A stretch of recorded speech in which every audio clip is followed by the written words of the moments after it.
మైనార్టీల అభివృద్ధి వారి సంక్షేమం కొరకు ఎంహెచ్పిఎస్ కృషి.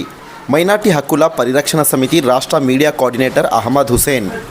రాష్ట్రంలో మైనార్టీల సంక్షేమం వారి అభివృద్ధి కొరకు మైనార్టీ హక్కుల పరిరక్షణ సమితి కృషి చేస్తుందని సంస్థ రాష్ట్ర మీడియా కోఆర్డినేటర్ అహ్మద్ హుసేన్ పేర్కొన్నారు. శనివారం ఎంహెచ్పిఎస్ నూతన సంవత్సర క్యాలెండర్ను గోనెగండ్ల తహసీల్దార్ కుమారస్వామి, సిఐ గంగాధర్, మాజీ సర్పంచ్ రహంతుల్లా ఆవిష్కరించారు. ఈ సందర్భంగా వారు మాట్లాడుతూ రాబోయే రోజుల్లో సీఎం చంద్రబాబు సహకారంతో మైనార్టీల సంక్షేమం కొరకు వారి అభివృద్ధి కొరకు కూటమి ప్రభుత్వం ప్రవేశపెట్టిన సంక్షేమ పథకాలు అమలయ్యేలా మైనార్టీ హక్కుల పరిరక్షణ సమితి రాష్ట్ర అధ్యక్షులు ఫారూక్ షుబ్లీ కృషి చేస్తున్నారన్నారు. ఈ కార్యక్రమంలో సంస్థ సభ్యులు మన్సూర్ తదితరులు పాల్గొన్నారు.